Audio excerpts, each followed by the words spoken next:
Hi, നമ്മൾ 4 qualities കണ്ടു. 5 റിലയബിലിറ്റിയാണ്. Reliability എന്ന് പറഞ്ഞു കഴിഞ്ഞാൽ വിശ്വസ്തത. അപ്പോൾ നമ്മൾ ഒരു എക്സാം നടത്തി കഴിഞ്ഞാൽ എത്രമാത്രം വിശ്വാസയോഗ്യമായ രീതിയിലാണ് ക്വസ്റ്റ്യൻ ഇട്ടേക്കുന്നത് എന്നുള്ളതാണ്. മറ്റേതെന്ന് പറഞ്ഞാൽ വാലിഡിറ്റി എന്ന് പറഞ്ഞാൽ എത്രമാത്രം ഉറപ്പോട് കൂടിയിട്ടാണ് ചെയ്തേക്കണത്, അല്ലെങ്കിൽ എത്രമാത്രം തീരുമാനങ്ങളോട് കൂടി ചെയ്തിട്ടുള്ളതാണ് അർത്ഥം. ഇപ്പോൾ റിലയബിലിറ്റി എന്ന് പറഞ്ഞു കഴിഞ്ഞാൽ എത്രമാത്രം വിശ്വാസയോഗ്യമാണ്. അതായത് സിമ്പിളായിട്ട് പറഞ്ഞു കഴിഞ്ഞാൽ ഒരു പരീക്ഷ ഒരു കുട്ടിക്ക് ഒരു പ്രാവശ്യം ഇട്ടിട്ട് വീണ്ടും അതേ പരീക്ഷ തന്നെ വേറെ പ്രയർ ലേണിംഗ് ഒന്നും നടത്താണ്ട് ആ കുട്ടിക്ക് ഇട്ട് കഴിഞ്ഞാൽ അതേ മാർക്ക് തന്നെ കിട്ടണം. അപ്പോഴാണത് റിലയബിൾ ക്വസ്റ്റ്യൻ പേപ്പർ ആവുള്ളൂ. അതായത് എങ്ങനെ പരീക്ഷ ഇട്ടാലും ആ കുട്ടിയുടെ മിനിമം അല്ലെങ്കിൽ ആ കുട്ടിയുടെ അച്ചീവ്മെൻറ്റ് മാത്രമേ നമുക്ക് വരാൻ പാടുള്ളൂ. അതായത് ഒരു പരീക്ഷ കഴിഞ്ഞ് കഴിയുമ്പോഴേക്കും വീണ്ടും ആ പരീക്ഷ ഇട്ട് കഴിയുമ്പോഴേക്കും ആ കുട്ടിക്ക് വേറെ എന്തെങ്കിലും പുതിയത് ഹിൻഡ് കൊടുക്കുന്ന തരത്തിലുള്ള ക്വസ്റ്റ്യൻസ് ഇടരുത്. എൻ്റെ എക്സാമ്പിൾ പറഞ്ഞു കഴിഞ്ഞാൽ നമ്മളിപ്പോൾ ഒരു question, who is the father of nation. അപ്പോൾ കുട്ടിക്ക് ചിലപ്പോൾ ആ ഉത്തരം അറിയുണ്ടാവില്ല. പക്ഷേ കുറച്ച് കഴിയുമ്പോൾ താഴേക്ക് വരുമ്പോൾ വലിയൊരു 2-3 മാർക്കിൻ്റെ ക്വസ്റ്റ്യനായിട്ട് നമ്മൾ ചോദിച്ചിട്ടുണ്ടാവും, Y Mahatma Gandhi is known as father of nation. അപ്പോൾ ശരിക്കും ആ ക്വസ്റ്റ്യൻ പേപ്പറിൽ അത് റിലയബിലിറ്റി ഉള്ള ക്വസ്റ്റ്യൻ പേപ്പറാണെന്ന് അറിയില്ല. കാരണം എന്ന് വെച്ചിട്ടുണ്ടെങ്കിൽ ആ പരീക്ഷയ്ക്ക് തന്നെ അല്ലെങ്കിൽ അതിൻ്റെ ഉള്ളിൽ തന്നെ ഈ കുട്ടിയുടെ പഠനമല്ല നമ്മൾ നോക്കുന്നത്, ക്വസ്റ്റ്യൻ പേപ്പറിൽ തന്നെ ഒരു ഹിൻ്റ് ഇട്ട് കൊടുത്തേക്കാണ് നമ്മൾ. എന്താണെന്ന് വെച്ചാൽ ആ കുട്ടി ആ ചോദ്യത്തിന് ഉത്തരം എഴുതിയില്ലെങ്കിലും ഈ ചോദ്യം വായിച്ചു കഴിയുമ്പോൾ ചിലപ്പോൾ കുട്ടിക്ക് ഈ ഉത്തരം കിട്ടും. അപ്പോൾ അങ്ങനെയുള്ള റിലയബിലിറ്റി പ്രശ്നങ്ങൾ ഉണ്ടാവാൻ പാടില്ല. അതുപോലെ വേറൊരു എക്സാമ്പിളാണ് what is unit of length. നീളത്തിൻ്റെ യൂണിറ്റ് എന്താണെന്ന് വെച്ച് കഴിഞ്ഞാൽ മീറ്ററെന്നോ സെൻറ്റിമീറ്ററെന്നോ അങ്ങനെ എന്തെങ്കിലും ആയിരിക്കും കുട്ടി എഴുതേണ്ടത്. അപ്പോൾ കുട്ടിക്ക് അറിയില്ല. പക്ഷെ നമ്മൾ പിന്നീട് അതിൻ്റെ പ്രോബ്ലമായിട്ട് എന്തെങ്കിലും കൊടുത്തിട്ടുണ്ടാവും, ലെങ്ത് ഓഫ് എ അല്ലെങ്കിൽ length of A side of cube is 2 centimetre എന്ന് കൊടുത്തിട്ട് അതിൻ്റെ ഏരിയ കണ്ടുപിടിക്കാനൊക്കെ ആയിരിക്കും വേറൊരു ചോദ്യം ചോദിച്ചിരിക്കുന്നത്. അപ്പോൾ ഒരു ഐഡിയ ഉള്ളൊരു കുട്ടിയാണെങ്കിൽ ആ കുട്ടിക്ക് പെട്ടെന്ന് മനസ്സിലാവും, ലെങ്ത്തിൻ്റെ യൂണിറ്റ് സെൻറ്റിമീറ്റർ അല്ലേ. അപ്പോൾ ചിലപ്പോൾ കുട്ടി വീണ്ടും പഴയ ആദ്യത്തെ ചോദ്യത്തിന് അത് ഉത്തരം എഴുതും. അപ്പോൾ അതൊരിക്കലും കുട്ടിയുടെ ഒരു അച്ചീവ്മെൻറ്റിന് അല്ലെങ്കിൽ കുട്ടിയുടെ ഒരു ലേണിങ്ങിന് റിലയബിൾ ആയിട്ടുള്ളൊരു ക്വസ്റ്റ്യൻ പേപ്പറല്ല. അപ്പോൾ അതാണ് നമ്മൾ റിലയബിലിറ്റിയിൽ ചെക്ക് ചെയ്യേണ്ടത്. കുട്ടിയുടെ കറക്റ്റ് അച്ചീവ്മെൻറ്റ് തന്നെയാണോ റിലയബിളായിട്ട് നമ്മൾ ടെസ്റ്റ് ചെയ്യണേ എന്നുള്ളതാണ്. അപ്പോൾ അതിന് എങ്ങനെ റിലയബിലിറ്റി കൂട്ടാമെന്ന് പറഞ്ഞു കഴിഞ്ഞാൽ പ്രാക്ടിക്കലി നമുക്ക് ഇങ്ങനെയുള്ള ക്വസ്റ്റ്യൻസ്, അതായത് ഗൈഡിങ് ക്വസ്റ്റ്യൻസ് ഒഴിവാക്കാം. അല്ലെങ്കിൽ ഇങ്ങനെയുള്ള റിപ്പീറ്റഡ് ക്വസ്റ്റ്യൻസിൽ എന്താ പറയുക, ക്ലൂ കൊടുക്കുന്ന ക്വസ്റ്റ്യൻസ് ഒഴിവാക്കുക. അങ്ങനെയുള്ള കാര്യങ്ങളാണ് ചെയ്യേണ്ടത്. അപ്പോൾ ഒരു എക്സാമിൻ്റെ റിലയബിലിറ്റി എന്തോരം ഉണ്ടെന്ന് ചെക്ക് ചെയ്യാനായിട്ട് നമ്മൾ കുറച്ച് മെത്തേഡ്സ് ചെയ്യുന്നുണ്ട്. ആ മെത്തേഡ്സാണ് നമ്മളിപ്പോൾ നോക്കണത്. ഇത് ഓരോന്ന് എന്താണെന്ന് പരീക്ഷയ്ക്ക് ചോദിക്കാറുണ്ട്. ടെസ്റ്റ്, റീടെസ്റ്റ്, സ്പ്ലിറ്റ് ഹാഫ് എന്തൊക്കെയാണ് അല്ലെങ്കിൽ ചോദിക്കാറുണ്ട്. ഇതുപോലെ തന്നെ അല്ലെങ്കിൽ റിലയബിലിറ്റി മൊത്തത്തിൽ ഒരു write a note on reliability of a test എന്ന് ചോദിക്കാറുണ്ട്. അതുപോലെ തന്നെ ഉണ്ട് വാലിഡിറ്റിയും. കഴിഞ്ഞ ക്ലാസ്സിൽ നമ്മൾ വാലിഡിറ്റി പഠിച്ചപ്പോൾ ടൈപ്സ് ഓഫ് വാലിഡിറ്റി ഒക്കെ പരീക്ഷയ്ക്ക് ചോദിക്കാറുണ്ട്. അല്ലെങ്കിൽ ഒരെണ്ണം തന്നെ കൺസ്ട്രക്റ്റീവ് വാലിഡിറ്റി എന്താ, അല്ലെങ്കിൽ what's the difference between constructive validity and content validity എന്നൊക്കെ ചോദിക്കാറുണ്ട്. അപ്പോൾ നമുക്കിപ്പോൾ റിലയബിലിറ്റിക്ക് 2 മെത്തേഡ്സാണുള്ളത്. ഒന്ന് ടെസ്റ്റ്, റീടെസ്റ്റ് മെത്തേഡ്. അതായത് ഒരു പരീക്ഷ ക്വസ്റ്റ്യൻ പേപ്പർ റിലയബിൾ ആണെന്ന് അറിയണമെങ്കിൽ ടെസ്റ്റ്, റീടെസ്റ്റ് മെത്തേഡ് എന്ന് പറഞ്ഞാൽ പേരിൽ തന്നെയുണ്ട്, ടെസ്റ്റ്, റീടെസ്റ്റ്. ആ ക്വസ്റ്റ്യൻ പേപ്പർ നമ്മളൊരു കുട്ടിക്ക് കൊടുക്കുന്നു, കുട്ടി പരീക്ഷ ചെയ്ത് കഴിയുന്നു. അത് കഴിഞ്ഞിട്ട് കുറച്ച് ഗ്യാപ്പ് ഇട്ടിട്ട്, എന്ന് വെച്ചാൽ ആ സമയത്ത് കുട്ടി പഠിക്കുകയോ അല്ലെങ്കിൽ ക്വസ്റ്റ്യൻ പേപ്പർ ഡിസ്കസ് ചെയ്യുകയോ ഒന്നും ചെയ്യരുത്. അതേ ക്വസ്റ്റ്യൻ തന്നെ കുറച്ച് കഴിയുമ്പോൾ വീണ്ടും കൊടുക്കാം. എന്നിട്ട് ഇത് തമ്മിൻ്റെ മാർക്ക് നമ്മൾ കോറിലേറ്റ് ചെയ്യുക. കോറിലേഷൻ എന്ന് വെച്ചാൽ നമുക്കറിയാമല്ലോ, നമ്മൾ രേഷ്മ ടീച്ചർ പഠിപ്പിച്ചിട്ടുണ്ടാവും കോറിലേഷൻ. ഒരു സെറ്റ് ഓഫ്, അപ്പോൾ കുറേ കുട്ടികൾക്ക് ആ പരീക്ഷ ക്വസ്റ്റ്യൻ പേപ്പർ ആദ്യം കൊടുത്തു, അതിൻ്റെ പരീക്ഷ നടത്തി മാർക്ക് മേടിച്ചു. സെയിം ക്വസ്റ്റ്യൻ പേപ്പർ ഇച്ചിരി കഴിഞ്ഞ് കഴിയുമ്പോൾ കുറച്ച് ചെറിയൊരു ഇൻ്റർവൽ കഴിഞ്ഞിട്ട് നമ്മൾ വീണ്ടും ആ പരീക്ഷ നടത്തുന്നു, അതിൻ്റെ മാർക്ക് മേടിക്കുന്നു. ഈ 2 മാർക്കും തമ്മിലുള്ള കോറിലേഷൻ നോക്കുന്നു. കോറിലേഷൻ ഹൈ ആണെങ്കിൽ അതിൻ്റെ അർത്ഥം റിലയബിലിറ്റി ഹൈ ആണ്. കോറിലേഷൻ ഹൈ എന്ന് പറഞ്ഞതെന്ന് വെച്ചിട്ടുണ്ടെങ്കിൽ ആദ്യത്തെ പരീക്ഷയ്ക്ക് 10 മാർക്കിൻ്റെ ക്വസ്റ്റ്യൻ ഇട്ടപ്പോൾ ആദ്യത്തെ പരീക്ഷയ്ക്ക് കുട്ടിക്ക് 5 മാർക്ക് കിട്ടി, ഇപ്പോഴും 5 മാർക്ക് കിട്ടി. അപ്പോഴാണ് കോറിലേഷൻ ഹൈ ആയിട്ട് വരിക. കൂടാനും പാടില്ല, കുറയാനും പാടില്ല. അപ്പോൾ അങ്ങനെ നമ്മൾ കോറിലേഷൻ നടത്തി നോക്കിയിട്ട് ആ സെറ്റ് ഓഫ് ക്വസ്റ്റ്യൻ പേപ്പർ നമ്മൾ കുറേ കുട്ടികൾക്ക് ടെസ്റ്റ്, റീടെസ്റ്റ് നടത്തി 2 ടെസ്റ്റിൻ്റെ റീടെസ്റ്റിൻ്റെ മാർക്ക് നോക്കി കോറിലേഷൻ ഹൈ ആണ് എന്ന് പറഞ്ഞു കഴിഞ്ഞാൽ നമുക്ക് പറയാൻ പറ്റും ആ ക്വസ്റ്റ്യൻ പേപ്പർ എന്താണ്, റിലയബിൾ ആണെന്ന് പറയാൻ പറ്റും. അതാണ് test, retest method. Test is administrate twice to the same group with a short interval of time in between. അപ്പോൾ എന്നിട്ട് ആ മാർക്ക് നമ്മൾ ടാബുലേറ്റ് ചെയ്ത് കോറിലേഷൻ കണ്ടെത്തുന്നതാണ്. ഇനി വേറൊരു രീതി എന്ന് പറഞ്ഞു കഴിഞ്ഞാൽ എന്താ പറയുക, സ്പ്ലിറ്റ് ഹാഫ് മെത്തേഡാണ്. അപ്പോൾ ഇവിടെ ടെസ്റ്റ് റീടെസ്റ്റിൽ നമ്മൾ സെയിം കുട്ടികൾക്ക് തന്നെയാണ് നമ്മൾ ടെസ്റ്റ് റീടെസ്റ്റ് നമ്മൾ കൊടുക്കുന്നത്. അത് 2 പ്രാവശ്യം നടത്തണം. അപ്പോൾ നമുക്ക് 2 പ്രാവശ്യം പരീക്ഷ നടത്തുന്നതിൻ്റെ ഒരു ബുദ്ധിമുട്ടുണ്ട്. അപ്പോൾ ആദ്യം ഒരു 45 മിനിറ്റ്സ് പരീക്ഷ നടത്തി, പിന്നെ ഒരു ചിലപ്പോൾ 1-2 മണിക്കൂർ കഴിയുമ്പോൾ വീണ്ടും 45 മിനിറ്റ്സ് പരീക്ഷ നടത്തി. അപ്പോൾ അതാണ് ടെസ്റ്റ് റീടെസ്റ്റ് മെത്തേഡ്. അപ്പോൾ ആ ഒരു 2 പ്രാവശ്യം ഒരു പരീക്ഷ നടത്തുന്നതിൻ്റെ, അല്ലെങ്കിൽ 2 പ്രാവശ്യം പരീക്ഷ നടത്തി 2 പ്രാവശ്യം അതേ മാർക്ക് തന്നെ, അല്ല അതേ പേപ്പർ തന്നെ വാല്യൂ ചെയ്യണതിൻ്റെ ഒരു ബുദ്ധിമുട്ട് ഒഴിവാക്കുക. അപ്പോൾ അതിലൊരു കുഴപ്പമെന്ന് വെച്ച് കഴിഞ്ഞാൽ ചിലപ്പോൾ ടീച്ചറിൻ്റെ സബ്ജക്റ്റിവിറ്റി കാരണം ചിലപ്പോൾ മാർക്ക് ആദ്യത്തെ പരീക്ഷയ്ക്ക് ചിലപ്പോൾ ഒരു എസ്സേക്ക് 1 മാർക്ക്, അല്ല ഷോർട്ട് ആൻസറിന് ചിലപ്പോൾ 3 മാർക്ക്, 3 മാർക്കുള്ള ക്വസ്റ്റിന് ചിലപ്പോൾ 2.5 മാർക്ക് ഇട്ടുണ്ടാവും. പിന്നത്തെ പ്രാവശ്യം ചിലപ്പോൾ ടീച്ചർ ചിലപ്പോൾ നോക്കുമ്പോൾ സെയിം ക്വസ്റ്റിൻ എഴുതിയാൽ പോലും ഹ്യൂമൻ എററാണ്, ചിലപ്പോൾ 2.5 ആയിപ്പോൾ. അപ്പോൾ ചിലപ്പോൾ ആ മാർക്ക് അത്രയും കറക്റ്റായിട്ട് വന്നോളണമെന്നില്ല. കാരണം 2 പ്രാവശ്യം ഒരാളിൽ നിന്ന് സ്കോർ ചെയ്യണമല്ലോ. അപ്പോൾ അതിൻ്റെ ഒരു ബുദ്ധിമുട്ട് ഒഴിവാക്കാനാണ് നമ്മൾ സ്പ്ലിറ്റ് ഹാഫ് മെത്തേഡ് എന്ന് പറയുന്നത്. സ്പ്ലിറ്റ് ഹാഫ് മെത്തേഡ് എന്ന് പറഞ്ഞു കഴിഞ്ഞാൽ നമുക്കിപ്പോൾ ഒരു 10 ക്വസ്റ്റ്യൻ ആണ്, 10 ക്വസ്റ്റ്യനുള്ള ഒരു ചോദ്യപേപ്പറാണ് തയ്യാറാക്കണമെങ്കിൽ നമ്മൾ 20 ക്വസ്റ്റ്യൻ ഉണ്ടാക്കും. 20 ക്വസ്റ്റ്യൻ എന്ന് പറഞ്ഞു കഴിഞ്ഞാൽ 1, 2, അപ്പോൾ അങ്ങനെ പെയറാക്കുമല്ലോ. 1, 2, 3, 4, 5, 6, 7, 8, 9, 10, പിന്നെ 11, 12, 13, 14, 15, 16, 17, 18, 19, 20. അപ്പോൾ അങ്ങനെ ഈവനായിട്ട് 10 പെയറാക്കി നമ്മൾ 10 പെയർ ക്വസ്റ്റ്യൻസ് തയ്യാറാക്കും. ഈ 10 പേരുടെ പ്രത്യേകത എന്ന് വെച്ചാൽ ഒന്നാമത്തെ ചോദ്യം 2ാമത്തെ ചോദ്യം ഏകദേശം ഒരേപോലത്തെ ചോദ്യം തന്നെയായിരിക്കും. അതായത് ഇപ്പോൾ describe the parts of A plant എന്നായിരിക്കും ഇത്. മറ്റേത് എന്താ പറയുക, explain the parts of A plant. അങ്ങനെ ചെറിയ ചെറിയ വ്യത്യാസങ്ങളിലായിരിക്കും. സെയിം ഒബ്ജക്റ്റീവുള്ള ക്വസ്റ്റ്യൻസ് ആയിരിക്കും നമ്മൾ കൊടുക്കുന്നത്. The only thing is that നമ്മൾ എത്ര ക്വസ്റ്റ്യൻസ് ആണോ വേണ്ടത് അതിൻ്റെ ഇരട്ടി ക്വസ്റ്റ്യൻ എടുത്തിട്ട് അടുപ്പിച്ചുള്ള രണ്ട് ക്വസ്റ്റ്യൻസ് ഒരേപോലത്തെ ക്വസ്റ്റ്യൻസ് ആക്കാനായിട്ട് ശ്രമിക്കുക. എന്നിട്ട് നമ്മൾ ഒറ്റ പരീക്ഷ അങ്ങനെ നടത്തുക. അപ്പോൾ നമ്മൾ 20 ചോദ്യങ്ങൾ മൊത്തം കുട്ടിക്ക് കൊടുത്തു. അപ്പോൾ കുട്ടി 20, അപ്പോൾ ഒരു ക്ലാസ്സിൽ കൊടുത്തു 20 ചോദ്യം കൊടുത്തു. കുട്ടീനോട് എല്ലാ ചോദ്യം ഉത്തരം എഴുതാൻ പറയുന്നു. അപ്പോൾ 1ാമത്തെ ചോദ്യത്തിന് എഴുതുന്നു, 2ാമത്തെ ചോദ്യത്തിന് എഴുതുന്നു, 3ാമത്തെ അങ്ങനെ എഴുതിയിരുന്നു. പരീക്ഷയുടെ മാർക്ക് നമുക്ക് പരീക്ഷ ആൻസർ ഷീറ്റ് ഇട്ട് കഴിയുമ്പോൾ നമ്മൾ ഓഡ് നമ്പർ ഓഫ് ക്വസ്റ്റ്യൻ, അതായത് ഒറ്റ സംഖ്യയുള്ള ക്വസ്റ്റ്യൻ 1, 3, 5, 7, 9, 11, 13, 15, 17, 19 ആ ചോദ്യങ്ങളുടെ മാർക്കുകൾ ഒരുമിച്ച് വയ്ക്കുന്നു. അതേപോലെ തന്നെ അതിൻ്റെ ഈവൻ നമ്പർ ഉണ്ടല്ലോ, 2, 4, 6, 8, 10, 12, 14, 16, 18, 20.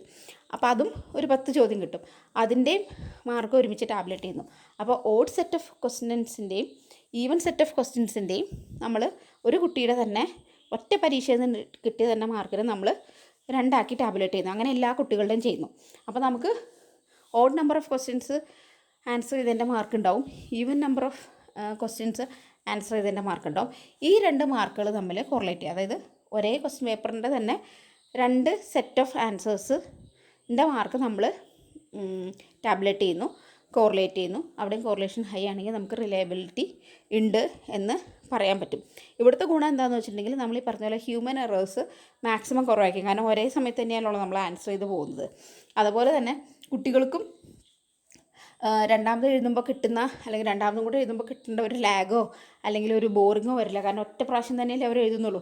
സെയിം ക്വസ്റ്റ്യൻ ആണെങ്കിൽ പോലും ഒറ്റ പ്രാവശ്യം തന്നെയല്ലേ എഴുതുന്നുള്ളൂ. അപ്പോൾ അതും നമുക്ക് കുറച്ചും കൂടെ ടെസ്റ്റ് റീടെസ്റ്റിനൊക്കെയും കുറച്ചും കൂടെ ഫലപ്രദമായിട്ട് നമുക്ക് റിലയബിലിറ്റി കണ്ടുപിടിക്കാൻ പറ്റും. അപ്പോൾ ഇതാണ് നമ്മൾ 2 മെത്തേഡ്സ് ടു ഫൈൻഡ് അല്ലെങ്കിൽ to test the reliability of a test എന്ന് പറയുന്നത്. പിന്നെ 3ാമത്തെയാണ് പാരലൽ ഫോം. അതും പാരലൽ എന്ന് പറഞ്ഞാൽ നമുക്കറിയാലോ, സമാന്തരമായിട്ട് നടത്തുക എന്ന് പറഞ്ഞു കഴിഞ്ഞാൽ ഇവിടെ നമുക്ക് ടൈം ഗ്യാപ്പൊന്നുമില്ല. 2 തരത്തിലുള്ള ക്വസ്റ്റ്യൻസ് സെറ്റ് ചെയ്യുന്നു. അതായത് ഇപ്പം മാത്സിൻ്റെ 8ാം ക്ലാസ്സിലെ മാത്സിൻ്റെ ഫസ്റ്റ് യൂണിറ്റിലെ ക്വസ്റ്റ്യൻ പേപ്പർ ആണെങ്കിൽ നമ്മൾ 2 തരത്തിൽ ഒരേ ബ്ലൂ പ്രിൻ്റ് വെച്ചിട്ട് 2 തരത്തിലുള്ള ക്വസ്റ്റ്യൻസ് നമ്മൾ സെറ്റ് ചെയ്യുന്നു. എന്നിട്ട് ഈ 2 ക്വസ്റ്റ്യൻ പേപ്പറും ഒന്നിൻ്റെ പുറകെ ഒന്നായിട്ട് കുട്ടീനെ കൊണ്ട് ആൻസർ ചെയ്യിക്കുന്നു. മറ്റേ ടെസ്റ്റ് റീടെസ്റ്റിനെ പോലെ സെയിം ക്വസ്റ്റ്യൻ പേപ്പർ അല്ല, 2 ഡിഫറെൻറ്റ് ക്വസ്റ്റ്യൻ പേപ്പർ, പക്ഷേ ഒരേ ബ്ലൂ പ്രിൻ്റ് ഉള്ളത്, വൺ ആഫ്റ്റർ ദ അതർ പാരലായിട്ട് ഒരു ക്വസ്റ്റ്യൻ പേപ്പർ എഴുതി തീരുന്നു, അത് കഴിയുമ്പോൾ അടുത്ത ക്വസ്റ്റ്യൻ പേപ്പർ കൊടുക്കുന്നു, എഴുതിയിരുന്നു. സെയിം ചാപ്റ്ററിൽ തന്നെയാണല്ലോ. എന്നിട്ട് ഈ പറഞ്ഞ അപ്പോൾ should be identically in all respect എന്ന് പറയാൻ കാരണം ബ്ലൂ പ്രിൻ്റ് എല്ലാം ശരിയായിരിക്കണം. അതായത് ഓരോ കണ്ടൻറ്റ് വെയിറ്റേജ് കണ്ടൻറ്റും ഒക്കെ സെയിം ആയിട്ടുള്ള ഒരു ക്വസ്റ്റ്യൻ പേപ്പർ. പക്ഷേ രണ്ട് തരത്തിലുള്ള, അതായത് ഒരേ ബ്ലൂ പ്രിൻ്റ് വെച്ചിട്ട് രണ്ട് ക്വസ്റ്റ്യൻ പേപ്പർ സെറ്റ് ചെയ്യുന്നു, അത് കൊടുക്കുന്നു. ഇനി അതിൻ്റെ കോറിലേഷൻ ആ 2 മാർക്കിൻ്റെ, അതായത് ഒരു ക്വസ്റ്റ്യൻ പേപ്പർ എ വെച്ച് നടത്തിയ പരീക്ഷയുടെ മാർക്ക് എല്ലാവരുടെയും എടുക്കുന്നു, ക്വസ്റ്റ്യൻ പേപ്പർ ബി വെച്ച് നടത്തിയ പരീക്ഷയുടെ മാർക്ക് എല്ലാവരുടെയും എടുക്കുന്നു. അത് നമ്മൾ അങ്ങോട്ടും ഇങ്ങോട്ടും കോറിലേറ്റ് ചെയ്യുന്നു. അങ്ങനെ കോറിലേഷൻ കിട്ടുമ്പോഴും നമുക്ക് നല്ല കോറിലേഷനാണ് കിട്ടണമെങ്കിൽ നമുക്ക് പറയാൻ പറ്റും ഈ 2 ക്വസ്റ്റ്യൻ പേപ്പറും റിലയബിളാണ് എന്നുള്ളത്. അപ്പോൾ ഇതാണ് റിലയബിലിറ്റി ചെക്ക് ചെയ്യാനുള്ള 3ാമത്തെ മെത്തേഡ്. ഇപ്പോൾ റിലയബിലിറ്റി എന്താണെന്ന് മനസ്സിലായിട്ടുണ്ടാവും. ഓരോ ടെസ്റ്റുകളും ഓരോ മെത്തേഡ്സും സാധാരണ ചിലപ്പോൾ റീടെസ്റ്റ് എന്ന് ചോദിക്കാറുണ്ട്, അല്ലെങ്കിൽ പാരലൽ ഫോം എന്താണെന്ന് ചോദിക്കാറുണ്ട്, അല്ലെങ്കിൽ സ്പ്ലിറ്റ് ഹാഫ് എന്താണെന്ന് ചോദിക്കാറുണ്ട്, അല്ലെങ്കിൽ വാട്ട് ആർ ദ വേസ് അല്ലെങ്കിൽ methods to determine the reliability of a test എന്ന് ചോദിക്കാറുണ്ട്. അപ്പോൾ എന്തായാലും അത് പരീക്ഷയ്ക്ക് വരാൻ തിരിച്ചൊക്കെ ചോദിക്കാറുണ്ട്. പിന്നെ ക്യാരക്ടറിസ്റ്റിന് ഉള്ളിലും ചോദിക്കാറുണ്ട്. അപ്പോൾ അതൊക്കെ ഓർത്തിരിക്കുക. അടുത്ത ക്യാരക്ടറിസ്റ്റിക്കാണ് അല്ലെങ്കിൽ അടുത്ത ക്വാളിറ്റിയാണ് ഡിസ്ക്രിമിനേറ്റിംഗ് പവർ. ഡിസ്ക്രിമിനേഷൻ എന്ന് പറഞ്ഞു കഴിഞ്ഞാൽ വേർതിരിവ്. അത് തന്നെയാണ് ഇവിടെ ഉദ്ദേശിക്കുന്നത്. ഒരു പരീക്ഷ നടത്തി കഴിഞ്ഞാൽ കുട്ടികളുടെ എബിലിറ്റീസ് നമുക്ക് ഡിസ്ക്രിമിനേറ്റ് ചെയ്യാൻ പറ്റണം എന്നുള്ളതാണ്. അതായത് നമ്മളിപ്പോൾ ഒരു കുട്ടിയുടെ അച്ചീവ്മെൻറ്റ് ടെസ്റ്റാണ് നടത്തണമെന്ന് വെച്ചോ. അപ്പോൾ ആ കുട്ടിക്ക് ഒരു ക്ലാസ്സിലെ മൊത്തം കുട്ടികൾക്ക് പരീക്ഷ നടത്തി കഴിയുമ്പോൾ ആ പരീക്ഷയുടെ മാർക്ക് വെച്ചിട്ട് ഓരോ കുട്ടികളുടെയും അച്ചീവ്മെൻറ്റിനെ നമുക്ക് ഡിസ്ക്രിമിനേറ്റ് ചെയ്യാൻ പറ്റാം. എന്ന് വെച്ച് കഴിഞ്ഞാൽ ഇപ്പോൾ ഒരു പരീക്ഷ നടത്തി കഴിഞ്ഞാൽ നമ്മുടെ ക്ലാസ്സിലെ ലോ അച്ചീവേഴ്സ് ആരാ, അല്ലെങ്കിൽ ഹൈ അച്ചീവേഴ്സ് ആരാ, അല്ലെങ്കിൽ ആവറേജ് അച്ചീവേഴ്സ് ആരാ എന്ന് നമുക്ക് തിരിച്ചറിയാൻ പറ്റണം. അപ്പോൾ അതിന് വേണ്ടിയിട്ടാണ് നമ്മൾ ഡിഫിക്കൽട്ടി ലെവൽ സെറ്റ് ചെയ്യുന്നത്. നമുക്കറിയാം ഒത്തിരി ഈസി ക്വസ്റ്റ്യൻസ് കൊടുത്തു കഴിഞ്ഞാൽ പഠിക്കാത്തവരും പഠിച്ചവർക്കും ഒക്കെ മാർക്ക് ഉണ്ടാവും. അപ്പോൾ നമ്മുടെ ക്ലാസ്സിൽ ഏറ്റവും പഠിക്കുന്നവൻ ആരാ എന്ന് നമുക്ക് തിരിച്ചറിയാൻ പറ്റില്ല. കാരണം അത്ര എല്ലാവർക്കും ഈസിയാണ്. അപ്പം ഒട്ടും പഠിത്തമില്ലാത്ത കുട്ടിക്ക് പോലും ചിലപ്പോൾ പരീക്ഷയ്ക്ക് മാർക്ക് വരും. അപ്പോൾ നമുക്ക് അതുകൊണ്ട് എല്ലാവരും ഈസി ആക്കാൻ പറ്റില്ല. ഇനി എല്ലാവരും ഡിഫിക്കൽട്ടാക്കിയാലോ, ചിലപ്പോൾ ഭയങ്കര ഡിഫിക്കൽട്ടാണെങ്കിൽ അത്യാവശ്യം ആവറേജൊക്കെ ആയിട്ടുള്ള കുട്ടികൾക്ക് ചിലപ്പോൾ പരീക്ഷയ്ക്ക് മാർക്ക് കുറവും. അപ്പോൾ നമുക്ക് എന്ത് ചെയ്യാൻ പറ്റില്ല, ക്ലാസ്സിലെ ആവറേജ് കുട്ടികളെ കണ്ടുപിടിക്കാനായിട്ട് പറ്റില്ല. കാരണം ഒട്ടും മാർക്കില്ലാത്തവരായി പോകും അവർ. പക്ഷേ ചിലപ്പോൾ ക്വസ്റ്റ്യൻസിൻ്റെ കുഴപ്പം കൊണ്ട് ചിലപ്പോൾ അവർക്കത് ഡിഫിക്കൽട്ടായി പോയതായിരിക്കാം, അല്ലെങ്കിൽ ഡിഫിക്കൽട്ടി ലെവൽ കൂട്ടി വെച്ചുകൊണ്ടായിരിക്കാം. അപ്പോൾ നോർമലി നമ്മൾ ഈസി, ആവറേജ്, ഡിഫിക്കൽട്ട് ലെവലിനെ ശരിക്കും ഒന്ന് വളരെ ക്ലിയറായിട്ട് ഡിഫൈൻ ചെയ്യാൻ പറ്റിക്കഴിഞ്ഞാൽ, ആ ക്വസ്റ്റ്യൻസ് ഡിഫൈൻ ചെയ്ത് നമ്മൾ തന്നെ ഇത് ഡിഫിക്കൽട്ടാണ്, ഇപ്പോൾ ഞാൻ ക്ലാസ്സിൽ പറഞ്ഞല്ലോ നിങ്ങളുടെ കുട്ടികൾക്ക് അത് ഡിഫിക്കൽട്ടാണ് എന്ന് നിങ്ങൾ ഉറപ്പുണ്ടെങ്കിൽ മാത്രമേ ക്വസ്റ്റ്യൻസ് ഇടുക. അല്ലാണ്ട് വേറൊരാൾക്ക് ഡിഫിക്കൽട്ടാണെന്ന് വെച്ചാൽ നമ്മുടെ കുട്ടികൾക്ക് അത് ഡിഫിക്കൽട്ടാണെന്നില്ല, വേറൊരാൾക്ക് അത് ആവറേജാണെന്ന് വെച്ചാൽ നമ്മുടെ കുട്ടികൾക്ക് ആവറേജ് ആവണമെന്നില്ല. അപ്പോൾ നമ്മൾ ഡിസ്ക്രിമിനേറ്റിംഗ് പവർ ചെക്ക് ചെയ്യണമെങ്കിൽ നമ്മൾ ഈ ഈസി, ആവറേജ്, ഡിഫിക്കൽട്ടിനെ നമ്മളെപ്പോഴും ഡിഫൈൻ ചെയ്താൽ വളരെ പർട്ടിക്കുലർലി നമ്മൾ ഐഡൻറ്റിഫൈ ചെയ്ത് ക്വസ്റ്റ്യൻസ് ഉണ്ട് എന്ന് ഉറപ്പ് വരുത്തണം. അതിന് ചെയ്യാവുന്ന കാര്യം എന്ന് വെച്ച് കഴിഞ്ഞാൽ നമ്മൾ ഈ ക്വസ്റ്റ്യൻസ് ഇടയ്ക്കിടയ്ക്ക് കൊടുത്തിട്ട് ഫോളോ അപ്പ് ആക്ടിവിറ്റി ഒക്കെ ആയിട്ട് കൊടുത്ത്, അല്ലെങ്കിൽ ക്ലാസ്സിൽ ആക്ടിവിറ്റീസിൻ്റെ ഭാഗമായിട്ടോ അല്ലെങ്കിൽ ടെക്സ്റ്റിലുള്ള ഫോളോ അപ്പിൻ്റെ ഭാഗമായിട്ടൊക്കെ ക്വസ്റ്റ്യൻസ് ഉണ്ടോ, അപ്പോൾ അവരത് എങ്ങനെയാണ് ആൻസർ ചെയ്യണമെന്ന് നമ്മളൊന്ന് നോക്കുക. അപ്പോൾ നമുക്കറിയാൻ പറ്റും ഇങ്ങനെ ഒരു ടൈപ്പ് ഓഫ് ക്വസ്റ്റ്യൻസ് നമ്മുടെ ക്ലാസ്സിൽ കുട്ടികൾക്ക് ചിലർക്ക് ഈസി ആയിരിക്കും, അല്ലെങ്കിൽ ചിലർക്ക് അത് ആവറേജ് ആയിരിക്കും. അതേസമയം ചില ക്വസ്റ്റ്യൻസ് കുറേ കുട്ടികൾക്ക് ബുദ്ധിമുട്ടുണ്ടാകും, ചില ടൈപ്പ് ഓഫ് ക്വസ്റ്റ്യൻസ്. അപ്പോൾ നമുക്ക് പറയാൻ പറ്റും അത് ക്ലാസ്സിലൊരു ഡിഫിക്കൽട്ട് ക്വസ്റ്റ്യൻ ആയിട്ട് കൊടുക്കാൻ പറ്റും. അപ്പോൾ നമുക്ക് വെറുതെ നമ്മളൊരു ഓഫ് ഹാൻഡായിട്ട് ഈസി, ആവറേജ്, ഡിഫിക്കൽട്ട് അല്ല ഇടേണ്ടത്. നമ്മൾ നേരത്തെ പരീക്ഷ നടത്തുന്നതിന് മുമ്പ് പഠിപ്പിക്കുമല്ലോ, പഠിപ്പിക്കുന്ന സമയത്ത് തന്നെ നമുക്ക് ഈസി, ആവറേജ്, ഡിഫിക്കൽട്ട് ക്വസ്റ്റ്യൻസ് ഏതാണ്, അല്ലെങ്കിൽ ഏത് തരത്തിലുള്ള ക്വസ്റ്റ്യൻസ് ആണ് എന്നുള്ളത് നമുക്ക് വളരെ ക്ലിയറായിട്ട് ടീച്ചർ മനസ്സിലാക്കിയിട്ട് അതിനെ എടുത്ത് അങ്ങനെയൊരു പരീക്ഷ അല്ലെങ്കിൽ അങ്ങനെയൊരു ടെസ്റ്റ് ക്വസ്റ്റ്യൻ നമ്മൾ ഇട്ടിരിക്കണം. അപ്പോഴാണ് നമ്മുടെ ആ ക്ലാസ്സിൽ പഠിക്കുന്ന ഏറ്റവും ബ്രില്യൻ്റ് ആയിട്ടുള്ള കുട്ടിക്കും, അല്ലെങ്കിൽ ഏറ്റവും മോശം ആയിട്ടുള്ള കുട്ടിയും, അല്ലെങ്കിൽ ആവറേജ് തരത്തിൽ പെടുന്ന കുട്ടീനെയൊക്കെ നമുക്ക് ഡിസ്ക്രിമിനേറ്റ് ചെയ്യാനായിട്ട് പറ്റുള്ളൂ. അപ്പോൾ ഡിസ്ക്രിമിനേറ്റിംഗ് പവർ അപ്പോൾ നമുക്ക് ഓരോ ക്വസ്റ്റ്യനും ഡിസ്ക്രിമിനേറ്റിംഗ് പവർ കണ്ടുപിടിക്കാമെന്നാണ് പറയുന്നത്.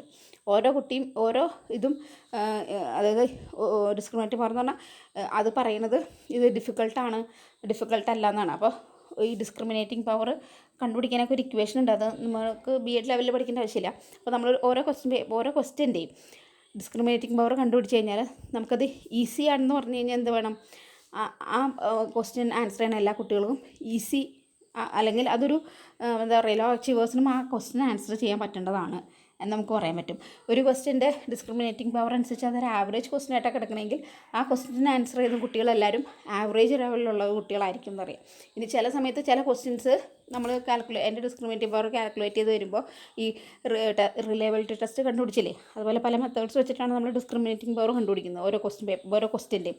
അപ്പോൾ ആ ക്വസ്റ്റ്യൻ അങ്ങനെ നമ്മൾ കാൽക്കുലേറ്റ് ചെയ്യുമ്പോൾ ഡിസ്ക്രിമിനേറ്റിംഗ് പവർ വന്ന് കാൽക്കുലേറ്റ് ചെയ്ത് വന്നിട്ട് അത് ഡിഫിക്കൽട്ടിലാണ് കിടക്കണമെങ്കിൽ നമുക്ക് പറയാൻ പറ്റും ഒരു കുട്ടി ആ ക്വസ്റ്റ്യൻ ആൻസർ ചെയ്തിട്ടുണ്ടെങ്കിൽ ആ കുട്ടി ഹയർ അച്ചീവറാണ്. കാരണം ഡിഫിക്കൽട്ടായിട്ടുള്ള ഒരു ക്വസ്റ്റ്യനാണ് ആ കുട്ടി ആൻസർ ചെയ്തിട്ടുള്ളത്. അപ്പോൾ അങ്ങനെ ഉള്ള ഡിസ്ക്രിമിനേറ്റിംഗ് പവേഴ്സുള്ള ക്വസ്റ്റ്യൻസ് വേണം നമ്മൾ കണ്ടുപിടിക്കാൻ. അങ്ങനെ എല്ലാ ക്വസ്റ്റ്യൻസും വേണ്ട എന്ന് വെച്ചാൽ എല്ലാം ഹൈ ഡിഫിക്കൽട്ട് ഡിസ്ക്രിമിനേറ്റിംഗ് പവർ വേണമെന്നല്ല, പക്ഷേ നമ്മളെടുക്കുന്ന ക്വസ്റ്റ്യൻസിൽ ഇത്ര പെർസെൻറ്റേജ് ഈസി ആണെന്നും ഇത്ര പെർസെൻറ്റേജ് ഡിഫിക്കൽട്ടാണെന്നും ഇത്ര പെർസെൻറ്റേജ് ആവറേജും ആണെന്നുമുള്ള ഡിസ്ക്രിമിനേറ്റിംഗ് പവർ കണ്ടുപിടിക്കാൻ പറ്റുന്ന ക്വസ്റ്റ്യൻസ് ആണ് നമ്മൾ ആ ക്വസ്റ്റ്യൻ പേപ്പറിൽ മൊത്തം സെറ്റ് ചെയ്തേക്കണമെങ്കിൽ, അല്ലെങ്കിൽ അതിൻ്റെ ഡിസ്ക്രിമിനേറ്റിംഗ് പവർ നമുക്ക് കണ്ടുപിടിക്കാൻ അല്ലെങ്കിൽ നേരത്തെ കാൽക്കുലേറ്റഡ് ആണ് എന്നുണ്ടെങ്കിൽ നമുക്കിപ്പോൾ റിലയബിലിറ്റി നമ്മൾ നേരത്തെ കണ്ടുപിടിച്ച് വെച്ചുല്ലോ, മീൻസ് വാലിഡിറ്റി നമ്മൾ ചെക്ക് ചെയ്തിട്ടാണ് പരീക്ഷ നടത്തുന്നത്. അപ്പോൾ അങ്ങനത്തെ വാലിഡിറ്റി പ്രൊസീജിയേഴ്സ് ചെയ്തിട്ട് നടത്തുന്ന പരീക്ഷകൾ, അല്ലെങ്കിൽ നേരത്തെ അങ്ങനെ കണ്ടുപിടിച്ച് ചെയ്തിട്ട് നടത്തുന്ന പരീക്ഷകൾ വാലിഡ് ക്വസ്റ്റ്യൻ പേപ്പറാണെന്ന് പറയും. അതുപോലെ തന്നെ നമ്മൾ റിലയബിലിറ്റി നേരത്തെ ഇതുപോലെ ചെക്ക് ചെയ്ത് വെച്ചിട്ട് ഓരോന്നിൻ്റെ ഡിസ്ക്രിമിനേറ്റിംഗ് പവർ കണ്ടുപിടിച്ചിട്ട് അതനുസരിച്ച് നമ്മൾ ക്വസ്റ്റ്യൻ പേപ്പർ സെറ്റ് ചെയ്തിട്ടുണ്ടെങ്കിൽ ആ ക്വസ്റ്റ്യൻ പേപ്പർ നമ്മൾ പറയാൻ പറ്റുക ക്വസ്റ്റ്യൻ പേപ്പേഴ്സിന് ഡിസ്ക്രിമിനേറ്റിംഗ് പവർ ഉണ്ട് എന്ന് പറയാൻ പറ്റും. നമ്മൾ സ്റ്റാൻഡർഡൈസ്ഡ് ടെസ്റ്റുകളിലൊക്കെ അത് നേരത്തെ കണ്ടുപിടിച്ച്, അതായത് ആ ക്വസ്റ്റ്യൻ പേപ്പർ സെറ്റ് ചെയ്യുന്ന ആൾക്കാർ അത് നേരത്തെ കണ്ടുപിടിച്ച് അത് തന്നിട്ടുണ്ടാവും. അപ്പോൾ നമുക്ക് ഈ ക്വസ്റ്റ്യൻ വൈസ് അനാലിസിസ് പോലെ ആ ക്വസ്റ്റ്യൻസിൻ്റെ ഡിസ്ക്രിമിനേറ്റിംഗ് പവർ കിട്ടും. അപ്പോൾ ആ ഒരു റേഞ്ച് കണ്ടാൽ നമുക്കറിയാം ഇത് ഈസി ആണോ ആവറേജ് ആണോ ഡിഫിക്കൽട്ടാണോ എന്ന്. അപ്പോൾ ആ കുട്ടി അത് ആൻസർ ചെയ്തിട്ടുണ്ടെങ്കിൽ അത് ഏത് ഗണത്തിൽ പെടും. ഇപ്പോൾ ഈസി ആയിട്ടുള്ളൊരു ക്വസ്റ്റ്യൻ ആൻസർ ചെയ്തിട്ടുണ്ടെങ്കിൽ അതിൻ്റെ അർത്ഥം ആ കുട്ടി ഈസി അല്ലെങ്കിൽ പഠിക്കുന്ന അങ്ങനെ എന്താ പറയുക സിമ്പിളായിട്ടുള്ള കുട്ടിയാണ്. അതേസമയം ഡിഫിക്കൽട്ടായിട്ടുള്ള ക്വസ്റ്റ്യൻ ആൻസർ ചെയ്തിട്ടില്ലെങ്കിൽ അതിൻ്റെ അർത്ഥം ആ കുട്ടി ഒരു ഈസി കുട്ടിയായിരിക്കും അല്ലെങ്കിൽ ഒരു ആവറേജ് കുട്ടിയായിരിക്കും. അതേസമയം ചില കുട്ടികൾ ഡിഫിക്കൽട്ട് ക്വസ്റ്റ്യൻ ആൻസർ ചെയ്യും, ഈസി ക്വസ്റ്റ്യൻ ആൻസർ ചെയ്യില്ല. അപ്പോഴും എന്താ പറയുക അതും ചില പ്രശ്നങ്ങളാണ്. കാരണം എന്താ പറയുക എൻ്റെ സിമ്പിൾ ലെവലിലേക്ക് ചിന്തിക്കാത്തതോ അങ്ങനെയൊക്കെ ആയിക്ക് പോവാം. അപ്പോൾ അതൊക്കെ നമുക്ക് തിരിച്ചറിയണമെങ്കിൽ നമ്മൾ ഈ ഡിസ്ക്രിമിനേറ്റിംഗ് പവർ കണ്ടുപിടിക്കണം. അപ്പോൾ അതും ഒരു ക്വാളിറ്റിയാണ്. ഇനി നമുക്ക് ഡിസ്ക്രിമിനേറ്റിംഗ് പവർ രണ്ട് രീതിയിൽ ചെയ്യാം. ഫോർ ദ ഹോൾ ടെസ്റ്റ്, അതായത് ഇപ്പോൾ സാധാരണ നമ്മൾ ചെയ്യുന്നത് അതാണ്. അതായത് മൊത്തം പരീക്ഷയ്ക്ക് നമ്മളൊരു ഡിഫിക്കൽട്ടിയിൽ, ഇപ്പോൾ നമ്മളിപ്പോൾ വെയിറ്റേജ് ടു ഡിഫിക്കൽട്ടി ലെവൽ കാണുമ്പോൾ നമ്മൾ മൊത്തത്തിൽ ഇന്ന ക്വസ്റ്റ്യൻ, അപ്പോൾ അത് ഓരോ ക്വസ്റ്റ്യൻ വൈസ് അല്ല ഇത്ര മാർക്ക് ഡിഫിക്കൽട്ടാണ്, അത് ഏത് ക്വസ്റ്റ്യൻ ആണെന്നൊന്നും തീരുമാനിക്കുക അല്ലെങ്കിൽ അതങ്ങനെയാണോ എന്ന് ഉറപ്പ് വരുത്തണമൊന്നുമില്ല. എന്നാലും 3-4 ക്വസ്റ്റ്യൻ ഡിഫിക്കൽട്ടാണെന്ന് പറഞ്ഞ് നമ്മൾ നിർത്തി മൊത്തത്തിൽ അങ്ങനെ ഒരു ലെവലിൽ നമ്മളതിനെ വെക്കുന്നു. ഇനി ഇൻഡിവിജ്വൽ ടെസ്റ്റ് എന്ന് പറഞ്ഞു കഴിഞ്ഞാലാണ് ഞാൻ പറഞ്ഞ ഓരോ ടെസ്റ്റ് ഐറ്റത്തിനും ഓരോ ക്വസ്റ്റ്യനും നമുക്ക് ഡിസ്ക്രിമിനേറ്റിംഗ് പവർ കണ്ടുപിടിക്കാം. അത് ശരിക്കും സ്റ്റാറ്റിസ്റ്റിക്സിൽ വളരെ അഡ്വാൻസ്ഡ് അല്ല, ബട്ട് സ്റ്റിൽ നമ്മളെ സംബന്ധിച്ച് ബിയോണ്ട് ദ സ്കോപ്പ് ഓഫ് BEdലാണ് അതിരിക്കുന്നത്. അത് നമുക്ക് ഓരോന്നും കണ്ടുപിടിക്കാം. അപ്പോൾ ഫോർ ദ ഹോൾ ടെസ്റ്റ് നമുക്ക് കണ്ടുപിടിക്കാമല്ലോ. അതായത് ഇപ്പോൾ നമുക്കൊരു 10 മാർക്കിൻ്റെ ചോദ്യം ഉണ്ടെങ്കിൽ നമ്മളൊരു 2 മാർക്ക് അല്ലെങ്കിൽ 3 മാർക്ക് ഡിഫിക്കൽട്ട്, ഒരു 3-4 മാർക്ക് ഈസി, ബാക്കിയുള്ളത് ആവറേജ് എന്നുള്ള രീതിയിൽ ഡിസൈൻ ചെയ്യുന്നതിനാണ് ഹോൾ ടെസ്റ്റിൻ്റെ ഡിസ്ക്രിമിനേറ്റിംഗ് പവർ സെറ്റ് ചെയ്യുക എന്ന് പറയുന്നത്. അത് നമുക്ക് ചെയ്യാം. പിന്നെയുള്ളത് ഓരോ ചോദ്യത്തിനെ കണ്ടുപിടിക്കുക എന്നുള്ളതാണ്. അത് സ്റ്റാറ്റിസ്റ്റിക്സ് വെച്ച് ചെയ്യേണ്ടതാണ്. അത് നമുക്ക് നമ്മുടെ സ്കോപ്പിലുള്ളതല്ല, പക്ഷെ അങ്ങനെ ഒരു സാധനം ഉണ്ട് എന്ന് മാത്രം. അപ്പോൾ അതാണ് ഡിസ്ക്രിമിനേറ്റിംഗ് പവർ. ഇനിയുള്ളതാണ് പ്രാക്ടിക്കബിലിറ്റി എന്ന് പറഞ്ഞു കഴിഞ്ഞാൽ ഫീസിബിലിറ്റിയാണ്. അതായത് അപ്പോൾ നമ്മൾ ക്വസ്റ്റ്യൻ വൈസ് അനാലിസിസ് ഒക്കെ ചെയ്യുമ്പോൾ ഓരോ ക്വസ്റ്റ്യൻ ഇത്ര സമയം എന്നൊക്കെ നമ്മൾ എഴുതി വയ്ക്കുന്നുണ്ട്. അതൊക്കെ വേണ്ടത് തന്നെയാണ്. അപ്പോൾ നമുക്കറിയാം 1 വേർഡ് ക്വസ്റ്റ്യനൊക്കെ ചിലപ്പോൾ 1/2 മിനിറ്റോ ഒക്കെ വേണ്ടി വന്നോളൂ. ഷോർട്ട് ആൻസറിന് 2 മിനിറ്റ് 4 മിനിറ്റൊക്കെ വേണ്ടി വരും. എസ്സേക്ക് ചിലപ്പോൾ 5-6 മിനിറ്റൊക്കെ വേണ്ടി വരും. അപ്പോൾ അങ്ങനെയൊക്കെ വന്നു കഴിയുമ്പോഴും പിന്നെ നമുക്ക് കൂൾ ഓഫ് ടൈമും ഉണ്ട്. ഇതൊക്കെ വെച്ചിട്ട് ആ ടൈം കറക്റ്റായിട്ട് അതിന് പറ്റുന്നുണ്ട്. അപ്പോൾ അതിന് സാധാരണ ചെയ്യണത് ടീച്ചർമാർ പരീക്ഷ എഴുതി നോക്കണം എന്നാണ് പറയുക. അപ്പോൾ പരീക്ഷ എഴുതി നോക്കിക്കഴിയുമ്പോൾ നമുക്ക് വിചാരിക്കും ചിലപ്പോൾ ഇത്ര സമയം കൊണ്ട് ഇത്ര ക്വസ്റ്റ്യൻ എഴുതി തീർക്കില്ല. അപ്പോൾ നമ്മൾ ചിലപ്പോൾ ക്വസ്റ്റ്യൻസ് കുറയ്ക്കും, അല്ലെങ്കിൽ ക്വസ്റ്റ്യൻസിൻ്റെ ഏരിയ കുറയ്ക്കും. ഒത്തിരി ആൻസേഴ്സ് അല്ലെങ്കിൽ ഇപ്പോൾ ഓൾ ദ ക്യാരക്ടറിസ്റ്റിക്സിന് പകരം 3 ക്യാരക്ടറിസ്റ്റിക്സിനോ അങ്ങനെ എന്തെങ്കിലുമൊക്കെ നമ്മൾ പറഞ്ഞ് കുറയ്ക്കും. അതുപോലെ എഫേർട്ട്, ഇപ്പോൾ ഒരു പടമൊക്കെ വരച്ചിട്ട് അതിന് 1.5 മാർക്കുള്ളൂ എന്ന് പറഞ്ഞു കഴിഞ്ഞാൽ അത് ഒരിക്കലും പ്രാക്ടിക്കബിളായിട്ടുള്ള സാധനമല്ല. എന്തായാലും പടത്തിന് മാർക്കുണ്ട്. അപ്പോൾ നമ്മൾ പടത്തിന് അതിൻ്റേതായ ഒരു 5 മാർക്കോ 7 മാർക്കോ അങ്ങനെയെല്ലാം കൊടുക്കണം. അതുപോലെ തന്നെയാണ് പ്രോബ്ലത്തിനും. ഇപ്പോൾ നമുക്കറിയാലോ, ഇപ്പോൾ നമ്മൾ അസസ്മെൻറ്റ് ക്വസ്റ്റ്യൻ പേപ്പറിൽ തന്നെ കാണുമ്പോൾ അറിയാം, മീനും മീഡിയനൊക്കെ കണ്ടുപിടിക്കാനായിട്ടൊക്കെ ചിലപ്പോൾ 2 മാർക്കിൻ്റെയൊക്കെ ചോദിക്കാറുണ്ട്. അത് വളരെ സിമ്പിളായിട്ടുള്ള സാധനമായിരിക്കും. അതേസമയം നമ്മൾ ക്ലാസ് ഇൻ്റർവെൽ തന്നിട്ട് സ്റ്റാൻഡേർഡ് ഡീവിയേഷനോ അല്ലെങ്കിൽ അങ്ങനെയൊക്കെ തരുന്നത് വലിയ മാർക്കിൻ്റെയാണ്. കാരണം അത്രയും എഫേർട്ട് നമ്മൾ അതിനകത്ത് എടുക്കുമ്പോൾ, അല്ലെങ്കിൽ ഈ ക്ലാസ് ഇൻ്റർവെല്ലിൽ നിന്ന് നമ്മൾ മീൻ മീഡിയനൊക്കെ കണ്ടുപിടിക്കും. മറ്റേ 2 മാർക്കിന് കൊടുക്കുന്നത് വെറുതെ ഡിസ്ക്രീറ്റ് ഡേറ്റ ആയിരിക്കും, 2, 4, 6, 8, 10 എന്നൊക്കെ തന്നിട്ട് അതിൽ നിന്ന് മീൻ കണ്ടുപിടിക്കാനായിരിക്കും. മറ്റേത് ക്ലാസ് ഇൻ്റർവെൽ തന്നിട്ട് മീൻ കണ്ടുപിടിക്കുമ്പോൾ അതിന് കൂടുതൽ മാർക്ക് ഇടണം. കാരണം അതിൻ്റെ എഫേർട്ട് കൂടുതലാണ്. അപ്പോഴാണ് അത് പ്രാക്ടിക്കബിൾ ആണ് എന്ന് പറയാൻ പറ്റുള്ളൂ. 2നും ഒരേ മാർക്ക് കൊടുത്തു കഴിഞ്ഞാൽ നമുക്കത് പ്രാക്ടിക്കബിൾ ആണ്, അല്ലെങ്കിൽ അത് എത്തില്ല എന്ന് നമുക്ക് അറിയാം. അതുപോലെ number of personal and finance required. ഇപ്പോൾ എന്താ പറയുക, നമ്മൾ ചെറിയ കുട്ടികൾക്കൊക്കെ നമ്മൾ ക്വസ്റ്റ്യൻ ബുക്കിലെറ്റാണ് കൊടുക്കുന്നത്. കാരണം എന്താണെന്ന് വെച്ചിട്ടുണ്ടെങ്കിൽ അവർക്ക് ഒത്തിരി എഴുതാനുണ്ടാവില്ല. അപ്പോൾ ഒത്തിരി എഴുതാനില്ലാത്ത സമയത്ത് നമ്മൾ ക്വസ്റ്റ്യൻ പേപ്പർ വേറെ, ആൻസർ ഷീറ്റ് വേറെ ഒക്കെ കൊടുത്തു കഴിഞ്ഞാൽ അത് വെറുതെ നമ്മുടെ സമയം സമയം വേസ്റ്റ് ആക്കണ പോലെയാണ്, അല്ലെങ്കിൽ അവരുടെ ആ റിസോഴ്സ് വേസ്റ്റ് ആക്കണ പോലെയാണ്. അപ്പോൾ നമ്മൾ അതനുസരിച്ച് ക്വസ്റ്റ്യൻസ് സെറ്റ് ചെയ്യുക. അതുപോലെ questions to be covered in each time. അതുപോലെ അങ്ങനെയൊക്കെ. പിന്നെ ടോട്ടൽ ടൈം ഓഫ് ടെസ്റ്റ്. ഇപ്പോൾ നമുക്കറിയാം, നമ്മുടെ യൂണിവേഴ്സിറ്റി എക്സാമൊക്കെയാണ് നമ്മൾ 3 മണിക്കൂർ, അല്ലെങ്കിൽ വലിയ ക്ലാസ്സിലേക്കൊക്കെ വരുമ്പോഴാണ് 3 മണിക്കൂറിൻ്റെ പരീക്ഷയൊക്കെ എഴുതുന്നത്. സ്കൂളുകളിലൊക്കെ 1 മണിക്കൂറോ 1.5 മണിക്കൂറോ ഒക്കെ ആയിരിക്കും പരീക്ഷ ഉണ്ടാവുക. കാരണം ആ കുട്ടിക്ക് അത്രയും നേരമാണ് ആ ക്വസ്റ്റ്യൻ അല്ലെങ്കിൽ ആ ഒരു ഫോക്കസിങ് ടൈം കിട്ടുള്ളൂ. അല്ലെങ്കിൽ അത്രയും ഏരിയ കൊണ്ട് കവർ ചെയ്യുന്ന ക്വസ്റ്റ്യൻസ് മാത്രമേ, അല്ലെങ്കിൽ കണ്ടൻറ്റ് മാത്രമേ അതിനുണ്ടാവുള്ളൂ. നമുക്കിപ്പം നമ്മൾ കോളേജിൽ തന്നെ നടത്തുന്ന ഇൻറ്റേർണൽ പകുതി യൂണിറ്റ് ആകുമ്പോൾ പകുതി സമയമേ കൊടുക്കാറുള്ളൂ. കാരണം ആ ഏരിയ കവർ ചെയ്യാനായിട്ട് അത്രയും സമയത്തുള്ള ക്വസ്റ്റ്യൻസ് കൊടുത്താൽ മതി. ഓട്ടോമാറ്റിക്കലി യൂണിവേഴ്സിറ്റി ക്വസ്റ്റ്യൻ പേപ്പറിൻ്റെ ഹാഫ് സ്റ്റൈലിലായിരിക്കും നിങ്ങൾക്ക് ഇൻറ്റേർണലിൻ്റെ മാർക്ക് ക്വസ്റ്റ്യൻ പാറ്റേൺ വരുന്നത്. അതായത് യൂണിവേഴ്സിറ്റിക്ക് 10 മാർക്ക് 10 ചോദ്യം ആൻസർ ചെയ്യേണ്ടടുത്ത് ഇൻറ്റേർണൽ എടുത്തുമ്പോൾ ചിലപ്പോൾ 6, 4 അല്ലെങ്കിൽ 5 ഒക്കെ ആയിരിക്കും ആൻസർ ചെയ്യേണ്ടത്. അപ്പോൾ സമയം കുറക്കണനുസരിച്ച് നമ്പർ ഓഫ് ക്വസ്റ്റ്യൻസും ഒക്കെ കുറഞ്ഞു വരും, മാർക്കൊക്കെ കുറഞ്ഞു വരും. അപ്പോൾ ആ നമുക്കുള്ള സമയവും നമ്മുടെ കണ്ടൻറ്റും നമ്മുടെ കുട്ടിയുടെ എബിലിറ്റി അനുസരിച്ച് നമ്മൾ ഇതെല്ലാം അങ്ങോട്ടും ഇങ്ങോട്ടും ഒന്ന് മാച്ച് ചെയ്ത് വെക്കുമ്പോഴാണ് അതൊരു പ്രാക്ടിക്കബിൾ ആയിട്ടുള്ള ഒരു ക്വസ്റ്റ്യൻ പേപ്പറാണെന്ന് പറയുന്നത്. അപ്പോൾ നമ്മൾ അതൊക്കെ നോക്കിയിട്ടാണ് ഈ ടെസ്റ്റിൻ്റെ സമയവും കാര്യങ്ങളും ഒക്കെ നമ്മൾ കണ്ടുപിടിക്കുന്നത്. അതുപോലെ തന്നെ നമുക്ക് സെഷൻസ് തിരിക്കുന്നത്. ചിലതിന് നമുക്ക് പ്രോബ്ലം മാത്രമായിട്ടുള്ളൊരു സെഷൻ ഉണ്ടാകാം. അതായത് ന്യൂമറിക്കൽ പ്രോബ്ലംസ് മാത്രം, അല്ലെങ്കിൽ പടം മാത്രം വരയ്ക്കാനുള്ളതുണ്ടാകാം. അങ്ങനെയൊക്കെ ഉണ്ടാകും. ചില ക്വസ്റ്റ്യൻസിൽ, ചില ടൈപ്പ് ഓഫ് ക്വസ്റ്റ്യൻ പേപ്പറിൽ എസ്സേ മാത്രമേ ഉണ്ടാവുള്ളൂ. അതായത് ഒരു 5, 10 ഇപ്പോൾ ഇഗ്നോയുടെയൊക്കെ ക്വസ്റ്റ്യൻ പേപ്പർ നോക്കിയറിയാം, എല്ലാ ക്വസ്റ്റ്യൻസിനും ഒരേ മാർക്കാണ്. പക്ഷേ ഏതെങ്കിലും 5 എണ്ണം, അപ്പോൾ എല്ലാ ക്വസ്റ്റ്യനും 20 മാർക്കായിരിക്കും എന്ന് വെച്ചോ. അപ്പോൾ ഒരു 7-8 ക്വസ്റ്റ്യൻസ് ഉണ്ടാവും. അപ്പോൾ ഈ ക്വസ്റ്റ്യനിൽ തന്നെ സബ് ക്വസ്റ്റ്യൻസ് വേറെ ഉണ്ടാവും. പക്ഷേ എല്ലാ ചോദ്യത്തിനും ഒരേ മാർക്കാണ്. 8 7 തന്നിട്ട് അതിൽ നിന്ന് 5 ഏതെങ്കിലും 5 നമുക്ക് ആൻസർ ചെയ്യാം. അപ്പോൾ അതൊക്കെ എന്ന് പറഞ്ഞു കഴിഞ്ഞാൽ ആ ഒരു നമ്മുടെ ഒരു നേച്ചർ ഓഫ് ടെസ്റ്റ്, അല്ലെങ്കിൽ നേച്ചർ ഓഫ് സ്റ്റുഡൻസ്, അല്ലെങ്കിൽ ഏരിയ ഓഫ് കണ്ടൻറ്റ് എന്നുള്ള രീതിയിലൊക്കെ വെച്ചിട്ടാണ് നമ്മളതിനെ ചെയ്യുന്നത്. അപ്പോൾ ഓരോ ലെവലനുസരിച്ചും അപ്പോൾ അതുകൊണ്ടാണ് നമ്മളെപ്പോഴും 8ാം ക്ലാസ്സിലോ 9ാം ക്ലാസ്സിലോ കുട്ടികൾക്ക് പരീക്ഷ നടത്തുമ്പോൾ അവരുടെ പഴയ ക്വസ്റ്റ്യൻ പേപ്പേഴ്സ് മോഡൽ ചെയ്യണമെന്ന് നമ്മൾ പറയുന്നത്. അവർക്ക് 1.5 മാർക്കിൻ്റെ 2 ചോദ്യം ഉണ്ടെങ്കിൽ നമുക്ക് 1.5 മാർക്കിൻ്റെ 2 ചോദ്യം ഇടാൻ പറ്റുള്ളൂ. അല്ലെങ്കിൽ അവർക്ക് 1/2 മാർക്കിൻ്റെ 8 ചോദ്യം ഉണ്ടെങ്കിൽ നമുക്ക് 1/2 മാർക്കിൻ്റെ 8 ചോദ്യം ഇടാൻ പറ്റുള്ളൂ. കാരണം അത് ഓൾറെഡി സ്റ്റാൻഡർഡൈസ്ഡ് ആണ് ഈ പബ്ലിക് എക്സാം ഒക്കെ. അപ്പോൾ അത് വെച്ചിട്ട് നമ്മൾ ആ പ്രാക്ടിക്കബിലിറ്റി തന്നെ നോക്കിയിട്ട് വേണം നമ്മൾ ഇവിടെ പ്രാക്ടിക്കബിളായിട്ട് ക്വസ്റ്റ്യൻസ് ഇടാനായിട്ട്. അപ്പോൾ ഇത്രയാണ് പ്രാക്ടിക്കബിലിറ്റിയിൽ ഉള്ളത്. Okay, thank you.